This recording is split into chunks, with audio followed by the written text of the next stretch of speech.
In the summer of 2001, I interrupted my undergraduate education in order to move to New York. Usually, I tell people that I dropped out of Kenyon, but that is an oversimplification / total lie. The truth is a lot less impressive. Rather than sever my ties to school entirely, scandalizing my parents and bidding my high school overachiever identity goodbye forever, I enrolled in this New York internship program, a sort of study abroad cop-out for people who are sick of Kenyon, but not of America. The organization housed Midwestern college students in bunk-bedded rat holes and charged them full college tuition to attend weekly meetings about their internship experiences. I moved in with my friend Claudine instead, and I skipped all the meetings. And I never ended up getting credit for that semester because by the time it started I had already applied to the new school, which very reasonably would not accept that 3 months spent taking notes about making Xeroxes equaled 3 months of class. When I explain why I dropped out of Kenyon, I also usually say it was because I just wasn't into Ohio, and that is also a lie. What I just wasn't into was more complicated and not the kind of thing even I would tell someone I just met. At Kenyon, but I'm about to tell you. At Kenyon, I had been variously a studio art, a drama, and finally an English major, but the undergraduate part of the new school has no majors, only concentrations. The only graduation requirements for a concentration in writing that I hadn't fulfilled at Kenyon were a bunch of writing workshops, and so starting in the spring of 2002, I was enrolled in one writing workshop or another, and sometimes more than one, continuously until graduation. My first writing workshop was in the second floor classroom with windows that faced out onto 12th Street in a long rectangular table with 7 girls clustered near one end of it. It was a memoir writing workshop. The teacher, Beth, looked like the affable grandma on a bag of cookies and had written a series of memoirs about her interracial family. The first prompt she gave us was simple. I want you to look within and ask yourself this question. How am I a victim?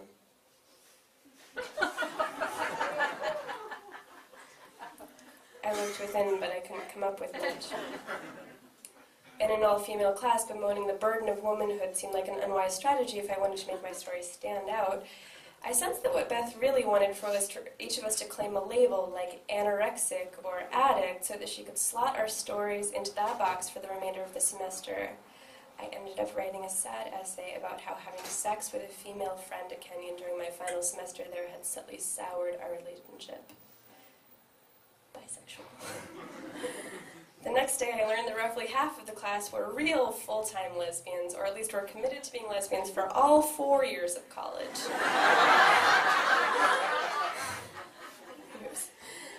They smirked at my description of my sad morning after with Liz, who had passed on hitting the dining hall together for breakfast, saying that she was busy but would call me later, which she did not do. The essay ended with a description of looking out the car window at the cornfields as my parents' car pulled away from Kenyon for the last time. The class wasn't having that part either. What does the ending have to do with anything? Asked a girl who had the Hebrew word for writer tattooed on her inner wrist. And I couldn't explain. I sincerely didn't know. It was like a scab had formed around a chunk of my memories, and this girl was right that the illusion of these scabbed-over memories had rendered my story meaningless. Her victim story was about being elbowed by a cop at a protest against the World Trade Organization.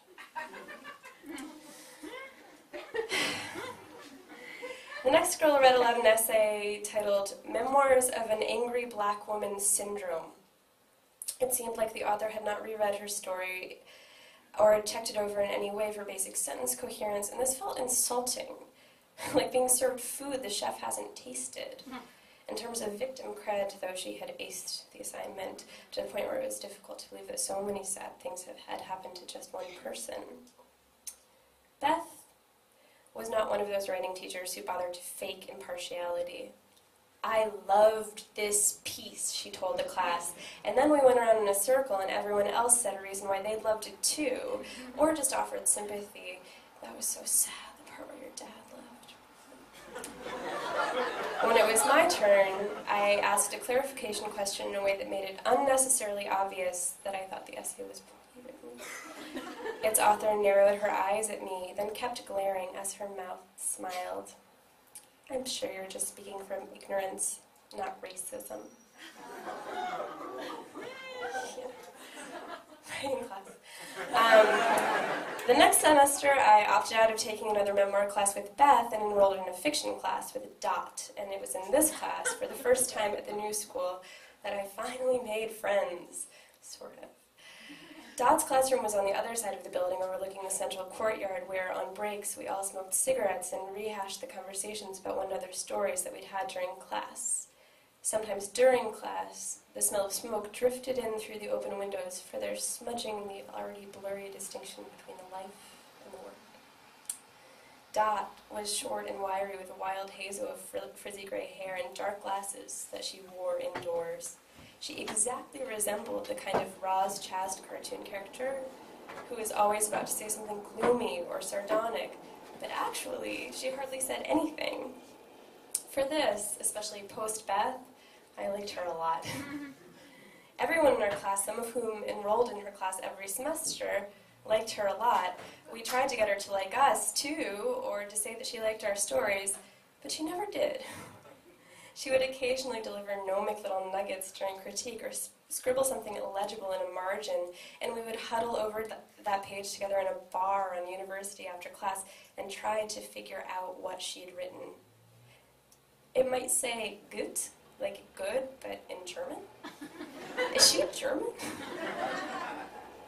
With typical 20-year-old utter self-absorption, we assumed that Dot's reticence was a strategy crafted to provoke us to new heights of literary achievement by making us compete for attention that she doled out at carefully chosen intervals that only seemed random. It never occurred to us to think that maybe she was clocking in and out of her job every day with minimal effort, the same way that we sleepwalked through the filing and faxing and takeout order jotting that constituted our nascent working lives. And that was the problem. We were all getting close to graduating, and the information that we were gleaning from internships and part-time jobs was making it hard for us to keep pretending that it was possible that we were going to graduate from writing school and somehow become writers. That semester, I was making $5 an hour organizing filing cabinets at a publishing house a few blocks away from school. When I was done organizing the cabinets, I would be given stacks of unpromising manuscripts to read. The reader reports I wrote about these submissions were scathing and studiously clever, full of condescending rhetorical questions and parodies of the submission's worst failings. These reports were also a complete waste of time, full of the misplaced vitriol that feeds on unfocused ambition. In fact, the submissions were for the most part okay. Some were worse than others, and those were depressing because how sad was it that someone had worked for years to produce a big stack of boring pages? The good ones were depressing too, especially when their quality compared favorably to some of the books the house had recently published. I took those books home to read at the end of a day of filing rejection letters attached to photocopies of cover letters that prominently mentioned Columbia, Syracuse, and Iowa. I imagined those places to be like Dot's class all the time for 2 years. I couldn't decide whether that sounded like fun or like hell. One time we were workshopping a story by Scarlett, the class's most controversial writer. Even I, with my intern's professional expertise in judging literary talent, still hadn't figured out whether Scarlett was a dumbass or a savant operating on an experimental level the rest of us weren't ready for. Scarlett had been raised a West Coast Jap and now had the tattooed forearms, muscular torso, and perpetual trucker hat / fancy sneakers / baggy pants that were then the uniform of a certain kind of hipster lesbian. The Scarletts of New York were often featured in Vice magazine's do's and don'ts column, but you didn't have to read Vice to know that Scarlett was a do. She even smelled charismatic, like cigarettes, of course, and Old Spice and unfeminine sweat. Unlike the rest of us, Scarlett didn't even bother pretending that her stories were about anyone other than herself.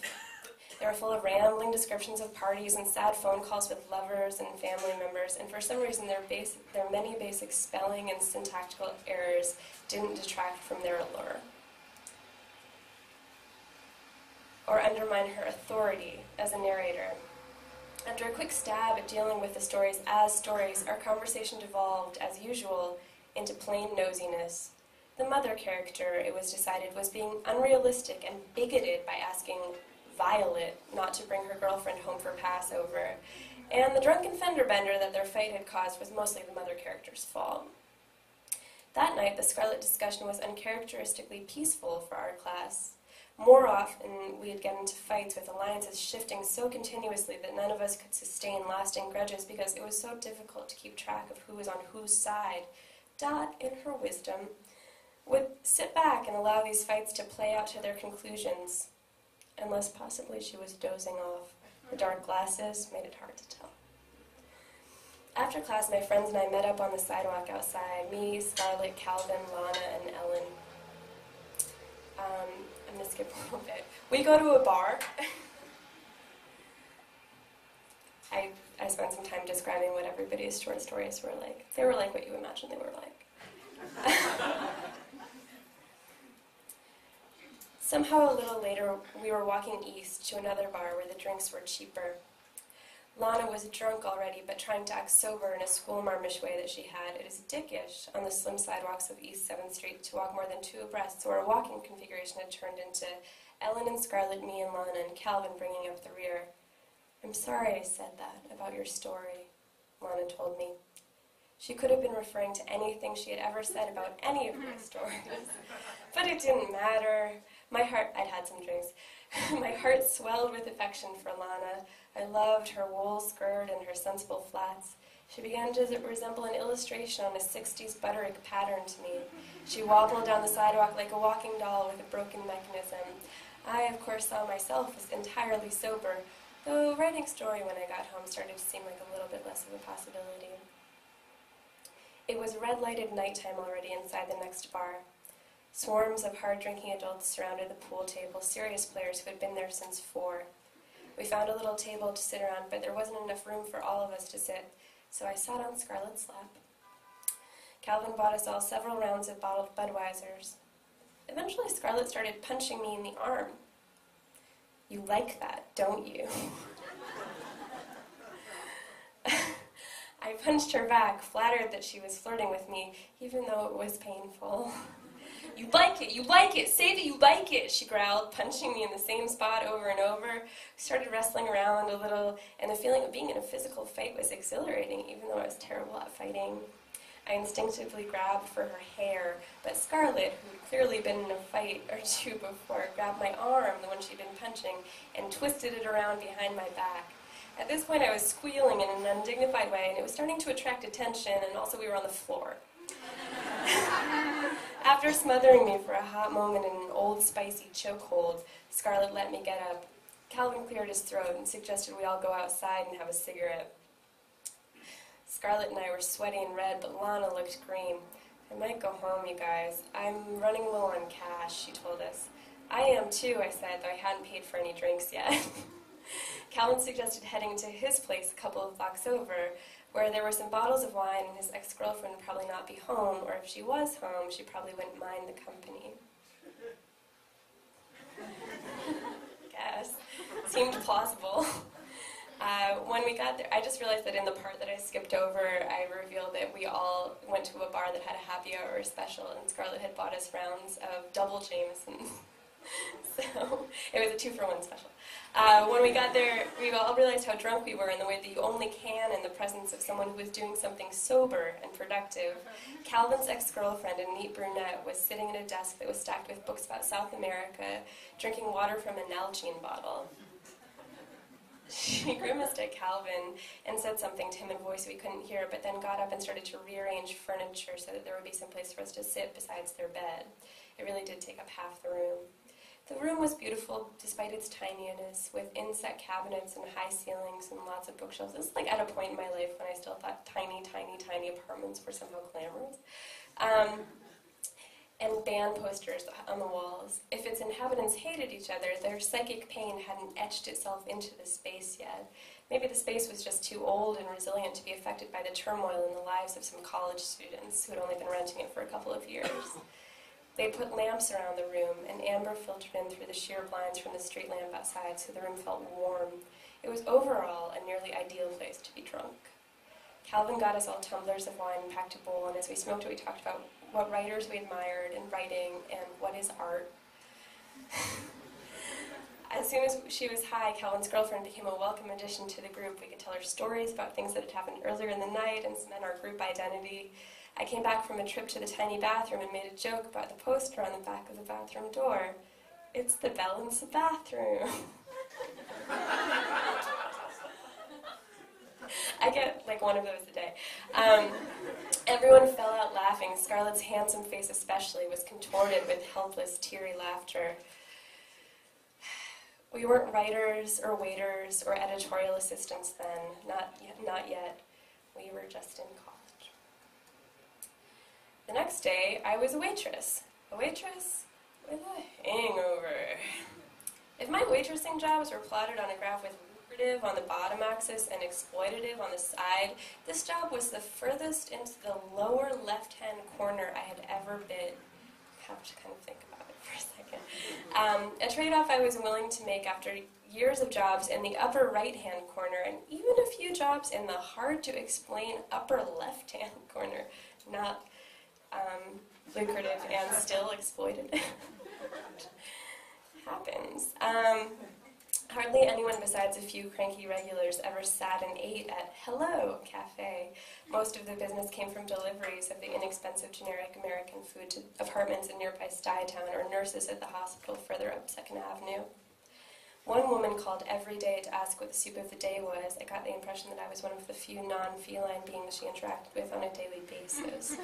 Like many of our patrons, she often ordered a bottle or two of wine for delivery with her dinner, which is cool that you can do that, actually. My fellow staff members included the owner and his son and his son's girlfriend, insanely hardworking Chinese immigrants who are usually too busy shouting at their army of insanely hardworking Chinese cooks and delivery guys to concern themselves much with what I was doing. What I was doing was either answering the phone or absently walking through the empty restaurant, pretending to wipe down the tables and thinking about what I would order for staff meal. All the owner seemed to care about was that I wore my uniform, a black tank top emblazoned with the cafe's question mark logo. But because it was Sunday, there were actual patrons, lured by the cafe's cheap brunch specials. I served piles of hollandaise-coated eggs and grease-soaked potatoes and filled and refilled cups of coffee, occasionally taking breaks to go out to the backyard and sit with my head between my knees, trying not to puke. At around 2, I felt that my condition had stabilized enough so that I could swallow some Advil, and then after it kicked in, I started almost enjoying myself. There's something quasi-voluptuous about a hangover when you're beginning to come out of it, as the iron vice around your temples transforms into a cottony headband. It's only slightly too tight. My limbs ached pleasantly, as though I'd worked out. I approached a table of middle-aged ladies who'd had a few moments with their menus and smiled and asked them what they'd like to order. The first lady kept squinting at her menu through her reading glasses as she ordered, but her friend made uninterrupted eye contact with me as she told me how she'd like her eggs cooked. "Fries or hash browns?" I asked. "Hash browns, miss, and can I tell you something, and please don't be offended," she said, and then she pointed to the bruise on my arm. There was no mirror in the bathroom where I changed into my uniform, so I hadn't noticed that the spot where Scarlett had punched me repeatedly had overnight transformed into something so horrifying it was difficult to look at. No wonder my tips had been higher than usual. The bruise was oblong with an inner circle of rust-colored broken capillaries on a sunset purple backdrop. There was really no accidental way that someone would be able to get such a bruise, and this woman knew it. "There's a place you can go," she said. "He won't be able to find you." The look in her eyes was urgent and pained. I didn't know how to explain what had happened. I was play fighting with this lesbian in my writing workshop, and we got a little, nope. Instead, I stammered out something about slipping and falling that must have sounded straight out of an Oxygen movie called something like Denial. She shook her head at me ruefully and then continued to steal sad glances at me the entire time she and her friend ate their eggs. I bustled around the restaurant, trying hard to project happy non-abusiveness. The business card that they left with a tip got scraped unexamined into the trash on top of their toast crusts and plastic jam packages when I bussed their table. That night after work, I told Joseph, my boyfriend, ex-boyfriend, what had happened, and we stood in just the word ex-boyfriend is inherently funny. We stood in the bathroom and laughed, marveling at the bruise, which you could tell was destined to turn a rainbow of shades from deep plum to a final sickly chartreuse on its way back to just being skin. But after he fell asleep, I lay there next to him on his futon and stared up at the ceiling and remembered that a boy had hit me once, though it had been unclear then which of us had been abusing the other. This is kind of the moment in the story. It's kind of like when you're singing a song in karaoke and you realize that actually it shifts to a different key and you are not sure at all that you're going to be able to hit those notes. But anyway, like that one, like Total Eclipse of the Heart. There's like that last verse of it where you're like, oh no, definitely not. Kenyon was a strange place to be a girl. It just was. This was one of the first things I learned about it when I finally visited the campus during senior year of high school after having been accepted there and pretty much nowhere else. And the girl who I stayed with during my visit told me that she had been raped by another student the semester prior. It was too late to cross Kenyon off my list. She was casual about telling me, here's the dining hall, here's the student center, near here I was raped. I wanted to believe that it was one of those cases of drunken confusion or retracted consent. I was trying to have a good time on my visit. I filed the information away alongside my impression of the dining hall food. There were 2 waiting lists that I was still waiting to hear about. By the time I realized that I would have to attend Kenyon, the details of my visit had blurred. I'd visited a lot of other schools, too, after all, and all I could remember from my visit was the dimness of the girls' dorm, a riot-proof structure from the 70s with slit windows that didn't open, so the smell of musty carpet and mildew was trapped inside forever. When I say I went to school in Ohio, people usually assume I went to Oberlin, that breeding ground of cool bands and ultimate frisbee championships and General Williamsburg, Brooklyn training camp some miles to Kenyon's north. And even after I say I went to Kenyon, I think people are still imagining Oberlin.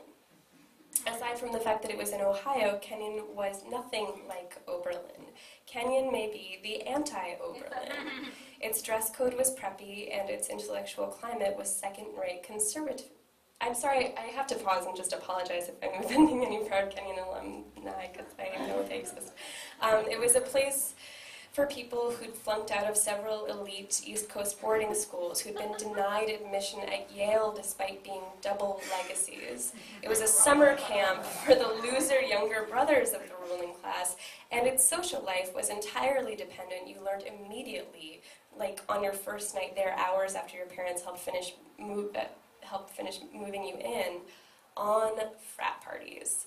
Some were held in the woods at frat lodges, and others held in the historic dorms on the South Quad, where the elder frat boys were granted blocks by the housing lottery. Strangely, there were no sororities, supposedly because of how recently, 1969, the school had gone co-ed. The frat brothers picked the freshman girls they'd like to invite to their parties by circling the pictures they liked in the freshman Facebook, which in 1999 was a tangible object. A little booklet circulated by the school's administration. I saw marked up Facebook ones, blue circles for pretty, check marks for maybe, yellow X for definitely don't invite her. Status came from being a frat boy's girlfriend, and I was interested in status. Also, it was becoming clear that Kenyon wasn't a good place to be single. During my first weeks there, I'd pursued what had seemed like a loose, funny flirtation at one of these frat parties, ending up in a classically handsome Delta Kappa Epsilon, that's George W. Bush's frat too, by the way, dorm room where he said we would watch Goodfellas. I wasn't naive enough to think we were really there to watch a movie, but I was naive enough to think that we would just make out. When I balked at the steady pressure of his hand on the back of my head, he calmly explained there was no reason for me not to suck his dick, because even if I didn't, he'd still say that I had, which he did. He called me a bitch as I got up to leave and told me I would not find any more invitations to geek parties in my student mailbox, which also turned out to be true. I heard about this guy later on, that he celebrated his 21st birthday by flying every single one of his fellow geeks to Vegas and then giving them each either $1,000 or $5,000 to gamble with, reports varied.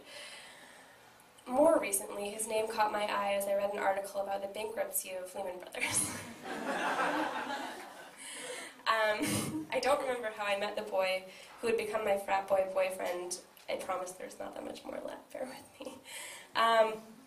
But I remember him telling me about how he first noticed me during a ritual in the first week of school where all the freshmen had to parade down this college's middle path, ending on the steps of the colonnaded auditorium where they would stand again 4 years later to receive their diplomas. The upperclassmen booed and jeered as the freshmen sang a traditional hymn to their alma mater, a song that rhymed asphodel and fare thee well, and prominently mentioned the river that flows by the campus. I saw you in that short skirt, and I was like, who's that girl? Romantic. Max was a Psi Upsilon, 2 years older than I was, a junior. He loved to drink and smoke weed, and he was from the Pacific Northwest, so he was snobby about the hay-like, headachy marijuana Ohio farmers planted in amongst their corn. He would only condescend to smoke it during the rare dry spells between his shipments, which were sent to him from his hometown in plastic bags submerged in family-sized jars of Skippy. He sold the sticky, peanut buttery-smelling nuggets to everyone from his fellow Psi-Us to the dining hall employees.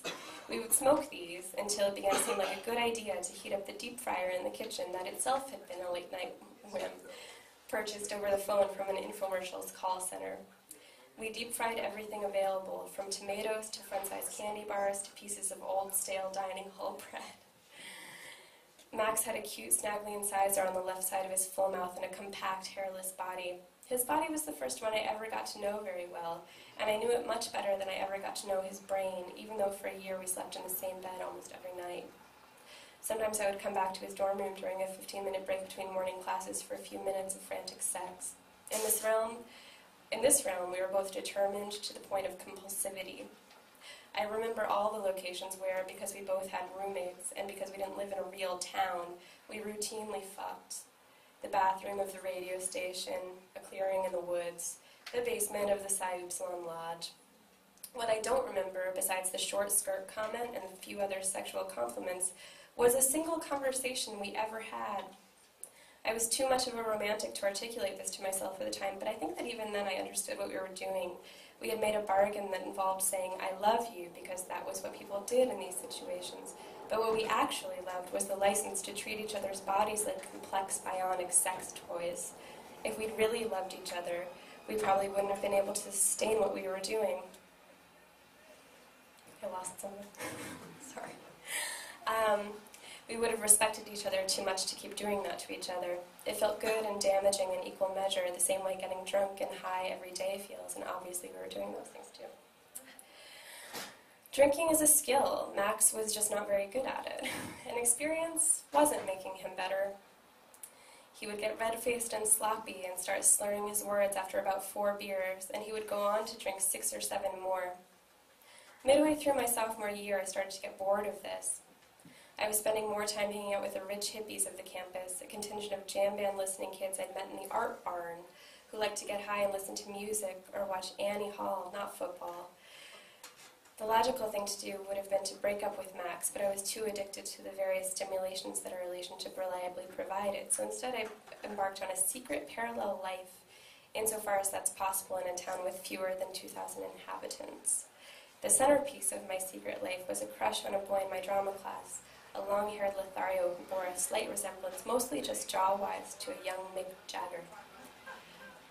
Eventually I succeeded in having sex with him, or something like sex.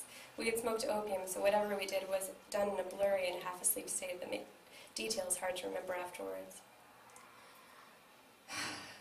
One afternoon I woke up from a nap in Max's bed to find him standing over me, holding a notebook where I'd written, I shudder to think how badly about my addled encounter with a drama class hippie.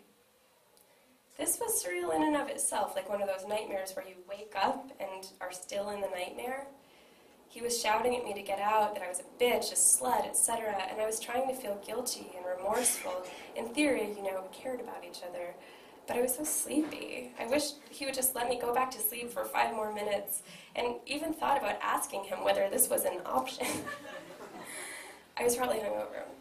Soon, though, I was fully awake and staring in disbelief as Max grabbed armfuls of my things, everything I'd left in his room, pieces of my Halloween costume, coats and sweaters and boots, and took them out to his front yard where he hurled them into the grass in a sloppy pile. This seemed a bit excessive, but I understood his position. I grabbed what I could, I got the notebook at least, and ran back to my dorm room. I thought I would let him cool down for a bit. Later that night, I don't remember how I spent the intervening hours, probably talking to whoever would listen, and definitely drinking because I got melodramatically drunk. I remembered that the Sayus were having a party that night, and I decided to go apologize to Max. I wandered alone over to the party at the lodge.